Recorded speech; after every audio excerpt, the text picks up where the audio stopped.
పాపారావు గారి దగ్గరికి వస్తాను. పుల్లారావు గారు, నాకు స్ట్రైట్ క్వశ్చన్ ఒకటి కావాలి. ఇప్పుడు కాంగ్రెస్ పార్టీ ఏదైతే ఒక నరేటివ్ బిల్డింగ్ చేస్తోందో, ఈసారి రాజ్యాంగం మార్చేస్తారు, మోడీ మూడోసారి గెలిస్తే రిజర్వేషన్లు తీసేస్తారని చెప్తోంది, ఎంతవరకు ప్రజల్ని నమ్మించగలుగుతుంది, మెప్పించగలుగుతుంది? అంటే రాజ్యాంగం మార్చక్కర్లేదు సార్, ఈ రాజ్యాంగంతో ఏమైనా చేయొచ్చు అనేది. వన్ సెకండ్ పాపారావు గారు, ఒక్క నిమిషం. పాపారావు గారు, సేమ్ క్వశ్చన్ మిమ్మల్ని కూడా అడుగుతాను. పుల్లారావు గారు ప్లీజ్ ఆన్సర్. ఒకటి మెయిన్ థింగ్ ఏంటంటే రాజ్యాంగం అంటున్నా, నాకేం ఇబ్బంది లేదు. 100% రిజర్వేషన్ ఇచ్చినా ఉంటారు, పోతారు, పుడితే మంచిదంట.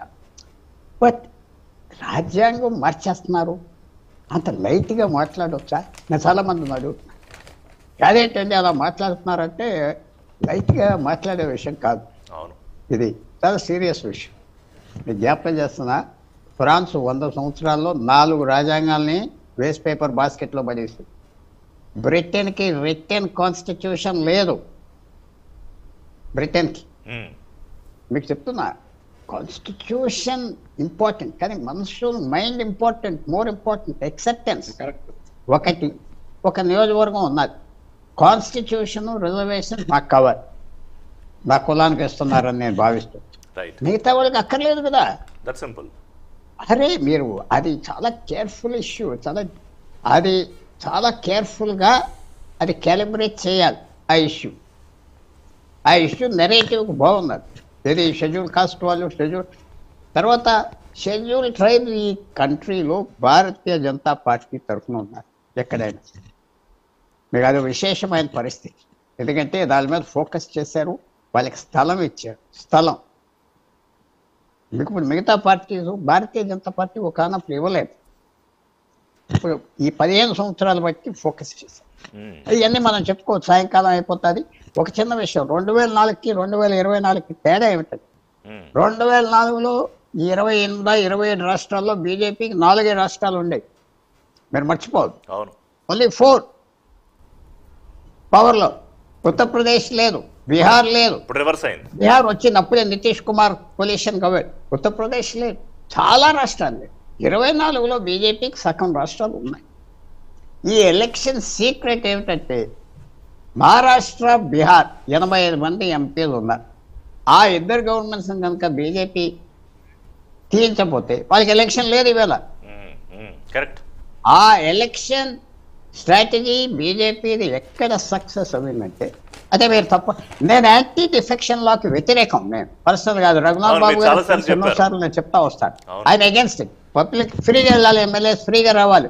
అది అంత సింపుల్ గా 2004, 2024. ఇంకొక అబ్జర్వేషన్ ఏంటంటే పుల్లారావు గారు, ఈసారి దాదాపు 100 మందికి పైగా ఎన్నికలకు ముందు ఇతర పార్టీలను తీసుకుని వాళ్ళకి సీట్లు ఇచ్చి నిలబెట్టింది బీజేపీ. అది తప్పకుండా ఆ ప్రాక్టీస్ తప్పులేదంటున్నాను. ఎందుకంటే నేనే ఉన్నాను, నాకు ఎవరు టికెట్ ఇస్తానంటే వెళ్తాను, ఎవరు వెళ్ళి నన్ను ఆప్ చేసేది? లేదు కమ్యూనిస్ట్ పార్టీ గెలుస్తుంది అంటే నాకు టికెట్ ఇస్తే వెళ్తా. నా పర్సనాలిటీ ఇష్టం అయితే తీసుకోండి, లేకపోతే పొమ్మంటారు. అది పెద్ద విషయం నేను చెప్పట్లేదు. నాయకులు, పార్టీలు యుద్ధాలు చేసిన వాళ్ళు కలిస్తే ఒక ఆఫ్టర్ ఆల్ ఒక పొలిటీషియన్ ఇంకో పార్టీకి వెళ్తే తప్ప? చెప్పండి, నేను అనుకోవట్లేదు. మెయిన్ థింగ్ సింపుల్గా చెప్పాలంటే 2004కి 2024 చాలా తేడా ఉన్నది. బీజేపీ మహారాష్ట్ర, బీహార్ కనుక గవర్నమెంట్స్ మారకపోతే అసలు ఛాన్సే లేదు. కానీ ఈ నెరేటివ్, నేను కాన్స్టిట్యూషన్కి అంత ఇంపార్టెన్స్ ఇవ్వట్లేదు. ఎకనామిక్గా నీకు ఉద్యోగాలు లేవంటాడు ప్రతి ఒక్కడు. వెళ్ళి మీ స్టూడియోలో 50 మంది ఉంటే నాకు ఇంకో ఉద్యోగం వస్తే బాగుంటుంది, అది వేరు. అది గవర్నమెంట్ ట్యాకిల్ చేయలేదు. ఇందాక చెప్పా, ప్రైస్ రైస్ ట్యాకిల్ చేయలేదు. అగ్రికల్చర్ సింపుల్ సొల్యూషన్స్ చేయలేదు. మన చైర్మన్ గారు అంటున్నారు తోమార్, అంటే ఆయన కొంచెం ఎటకారం చేస్తున్నా. ఆయన తోమార్ కాదండి, తోమార్ మధ్యప్రదేశ్ స్పీకర్. ఓకే, వెళ్ళిపోయాడు, ఖాళీగా ఉన్నది. రైట్ బాపారావు గారు, సో మీ కన్క్లూజన్ ఏంటి అంటే ఈసారి ఆ మ్యాజిక్ జరుగుతుందా, జరగదా? సార్ నేను ఒకటే చెబుతున్నా, ఈసారి కనుక అలాంటి మ్యాజిక్ జరిగితే నా వరకే నేను ఇక మాట్లాడటం అనవసరం అనుకుంటాను. అంతేనా? నిర్ణయాలు తీసుకుని మాకు చర్చలకు రాను లాంటి నిర్ణయాలు తీసుకోవద్దు. కాదు, నా వరకే నేను వచ్చింది ఇక్కడికి ఏ పదవి కోసం రాలేదు. పదవి కోసం వచ్చిన అయితే ఇప్పటికీ ఎక్కడో చోట టెండర్ పెట్టేవాడిని, అదేమీ లేదు. సరే ఏదో మనకి వచ్చింది, నాకు కొన్ని అభిప్రాయాలు ఉన్నాయి, తినడానికి ఉంది కాబట్టి, నడుస్తుంది కాబట్టి కథను అడుగుతున్నాం. ఈ దఫా ఇది అయ్యేటట్లయితే కనుక జెండా బీకేసుకొని దండం పెట్టుకొని కూర్చోవడం బెటరు. ఎందుకంటే జనాలకే కావాల్సింది, జనాలే ఆత్మ వినాశకరంగా జనాలు ఉండదలుచుకున్నప్పుడు అది పూర్తయితే గానీ వాళ్ళకి ఆ చైతన్యం వస్తే అప్పుడు చూసుకుందాం అని ఉంటే మా ఏజ్ సరిపోయి మాకు ఒప్పుకుంటే అప్పుడు చూద్దాం. రెండోది అసలు బెల్వెదర్ మన పుల్లారావు గారు కనపడుతున్నారు. బెల్వెదర్ చక్కగా నిన్నటిదాకా పుల్లారావు గారు బీజేపీని గట్టిగా విమర్శిస్తున్నారు, చాలా వరకు బ్యాలెన్స్డ్ గానే ఉన్నారు. కానీ పుల్లారావు గారే ఈ రోజు అంత ఆగ్రహం వ్యక్తం చేస్తున్నారంటే పుల్లారావు గారికి కోపం తెప్పించే స్థాయిలో బీజేపీ ప్రవర్తన ఉందంటే ఇక జనాలకు ఏ రకంగా పరిస్థితి తయారైందో మీకు ఇంకే బెల్వెదర్, అది సింపుల్ బెల్వెదర్ మరి పుల్లారావు గారు ఇక్కడ ఎందుకు అదే కనపడుతుంది మీకు. పుల్లారావు గారు పెద్ద విమర్శ కఠినంగా చేయాల బీజేపీని, ఎప్పుడు నేను అన్ని చోట్ల చూస్తున్నాను. ఆయనకి ఒకసారి ప్రొఫెసర్ గారు, I respect Modi, great force. అదే నేను చెబుతాను. జనరల్ గా జనాల ఇంప్రెషన్ కూడా పుల్లారావు గారు తన గురించి తను ఏమనుకుంటున్నారు, ఐ రెస్పెక్ట్ మోడీ, ఇట్లాంటిదే ఆయన అట్లా ఉంటారనేది ఉంది. అట్లాంటి పుల్లారావు గారు ఈ రోజు తిడతంటే బీజేపీని ఓడిపోద్దనే పరిస్థితి చెప్తుంటే జనాల పరిస్థితి ఎలా ఉందో మీరే అంచనా వేసుకోండి. రెండోది మన రఘునాథ్ బాబు గారు చాలా ఇదిగా చెబుతున్నారు, పిఎల్ఐ చాలా సాధించామని చెప్పి. పిఎల్ఐ సాధించారు డేటా నా పక్కన పుస్తకం నోట్బుక్ చూసాయి. సో ఓవరాల్ గా మీరు అనేది ఏంటంటే కాదు, ఇట్స్ ఏ టఫ్ సిచ్యుయేషన్. 2014 2019 అంత ఈజీ కాదు అనేది. ఎందుకంటే ఒక రకంగా చెప్పాలంటే ఇప్పుడు కాంగ్రెస్ వాళ్ళు చెబుతున్నారు అనేది నేను వేరే రిపీట్ చేయటం కాదు, కానీ 2004లో వాజ్పేయి గారు ఇండియా షైనింగ్ అంట ఎలా వెళ్ళారో ఇప్పుడు కూడా వీళ్ళు అలాగే వెళ్తున్నారు. ఇప్పుడు కాకపోతే అదనంగా రామ మందిరాన్ని పెట్టుకుని వెళ్తున్నారు, కానీ రామ మందిరం తాలూకు దానిలో ఉన్న బెలూన్లోది కూడా ఎక్కువ కాలం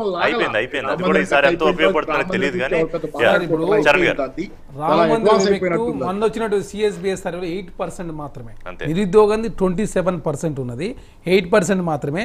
దేశంలో నరేంద్ర మోడీ గారికి చెప్పుకోవడానికి ఏమి లేదు. కాబట్టి తెలంగాణ రాష్ట్రంలో కూడా ఎలక్షన్ జరుగుతూ ఉంటే కాంగ్రెస్ పార్టీకి BRS party ఓట్లేలే, BRS party Bharatiya Janata party ఓట్లు వేసింది. తెలుసుకోండి, తెలంగాణలో మధ్యాహ్నం తర్వాత బీఆర్ఎస్ పార్టీ ఏజెంట్ ఎవరు కూడా బూత్లో లేరు, వాళ్ళు భారతీయ జనతా పార్టీ ఓట్లు అని చెప్పి వెళ్ళిపోయారు. తెలంగాణ రాష్ట్రంలో ఇది జరిగింది.